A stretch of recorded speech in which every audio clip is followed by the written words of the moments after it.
کچھ عرصے سے جو کرونا وائرس کی جو ایک وبا ہے، جو کرونا کووڈ-19 کی وجہ سے ایک بلڈ ٹرانسفیوژن میں کنٹینیوسلی جو ہے وہ کمی واقع ہوئی ہے، اور جو خون کے عطیات ہیں ان کی جو شرح میں بہت ریزنیبل کمی واقع ہوئی ہے۔ کیونکہ دیکھیے کووڈ-19 سے بچاؤ کا ایک واحد حل یہ ہے کہ ہم جو ہے وہ آئسولیشن اختیار کریں، گھروں میں رہیں، گھر سے باہر نہ نکلیں،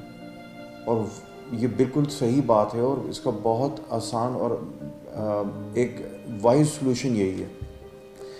لیکن جو کہ بچے خون کی اس بیماری میں سفر کر رہے ہیں، جیسے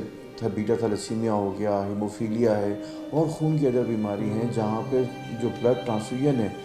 وہ بہت اہم اور کلیدی کردار ادا کرتی ہے ان کی زندگیاں بچانے کے لیے۔ اس وقت ہمارے پاس جو خون ہے وہ موجود نہیں ہے۔ جو ایک بیٹا تھیلیسیمیا میجر کا بچہ ہوتا ہے، اس کو مہینے میں 1 سے 2 بار خون لگتا ہے، اور یہ اس کی جان کو بچانے کے لیے لازمی ہے، کیونکہ اگر اس کی ہیموگلوبن 7 گرام سے کم ہو جائے گی تو دیر آر دا چانسز کہ اس کو سرکولیٹری شاک، یا جسے ہم کہتے ہیں کارڈک اریسٹ ہو سکتا ہے۔ میں تمام اعلیٰ حکام کو، گورنمنٹ کو، جو پہلے تو ان کی تعریف بہت ضروری ہے، خاص طور پر سندھ گورنمنٹ کی، کہ جس طرح سے انہوں نے کووڈ-19 کے اگینسٹ جو ہے وہ ایکشنز لیے ہیں۔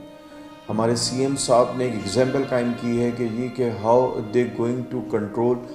دی such virus infection in our society. میں یہ بھی اپیل کروں گا کہ وہ بچے جو کہ بیٹا تھیلیسیمیا میجر کا شکار ہیں، پلیز ان کے بارے میں بھی تھوڑا سا جو ہے سوچیں، اور وہ حضرات جو کہ والنٹیئر بلڈ ڈونر ہیں، جو خون کے عطیات دینا چاہتے ہیں، وہ جو ہے ان کو آسانی سے جو ہے وہ کسی بھی بلڈ بینک، کسی بھی تھیلیسیمیا سینٹر کی کو رجوع کرنے کا جو ہے وہ ایک آسانی سے جو ہے ایک رسائی ممکن ہو۔ سیکنڈلی یہ کہ ہمارا اپنے جو تھیلیسیمیا سینٹر ہے، بلڈ بینک ہے، ہم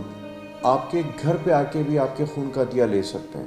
تو جو نیچے نمبرز آ رہے ہیں، آپ جو نیچے نمبرز دیکھ رہے ہیں، وہ نمبرز پر آپ ہمارے کال سینٹر کو کال کیجئے۔